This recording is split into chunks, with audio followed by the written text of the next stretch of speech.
Welkom by ons aandgesprekke vanaand verder uit Psalm 18.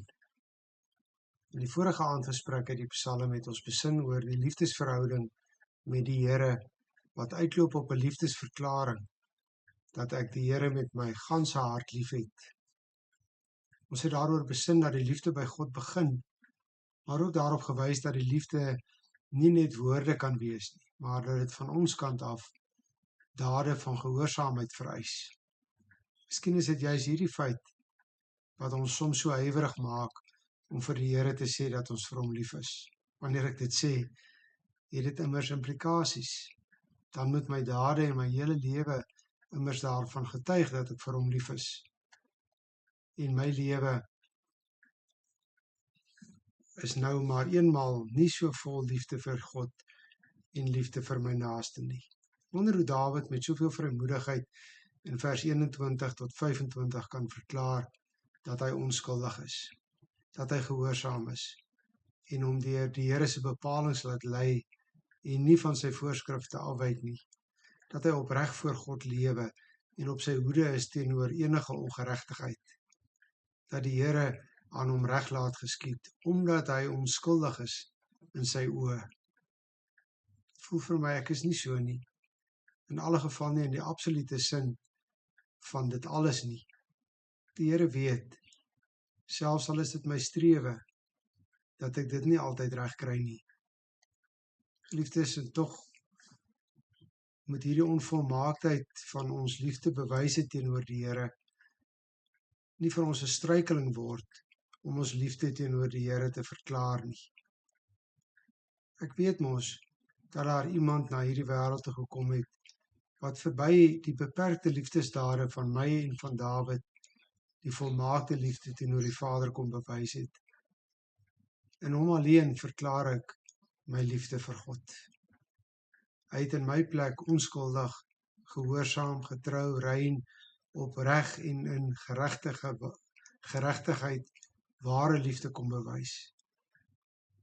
En ek kan om sy ontwil met volkome vrymoedigheid my liefde teenoor die Here verklaar.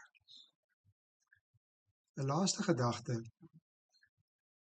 van Psalm 18 is dat Dawid verder gaan nadat hy oor God se liefde vir hom en sy liefde vir God getuig het. Hierdie liefdesverhouding het gevolge. Binne in hierdie verhouding werk Dawid saam met die Here in die oorwinningstog wat uitloop op 'n erkenning en tot lof van die Here.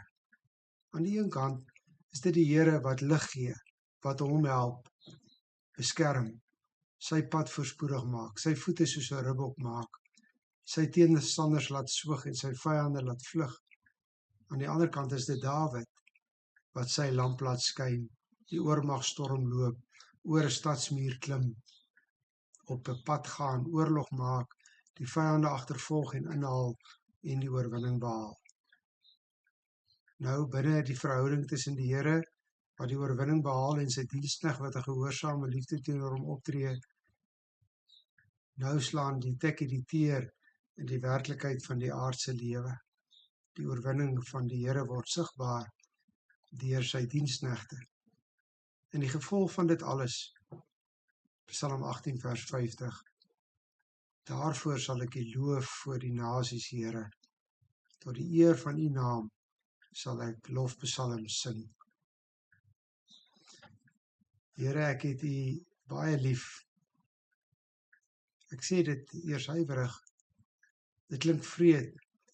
Ek weet nie wat dit beteken nie. Here, ek het U baie lief.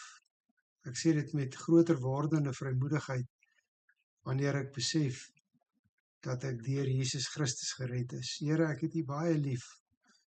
My vrymoedigheid groei wanneer ek besef dat ek op grond van Jesus se gehoorsaamheid die Here tog behaag en plesier verskaf deur my gehoorsaamheid.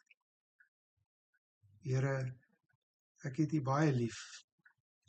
Ek kan dit met volle oortuiging sê, want ek weet die verhouding is nie op myself nie, maar op God se oorwinning en sy eer gerig. Here, ek is baie lief vir U. Goeienaand.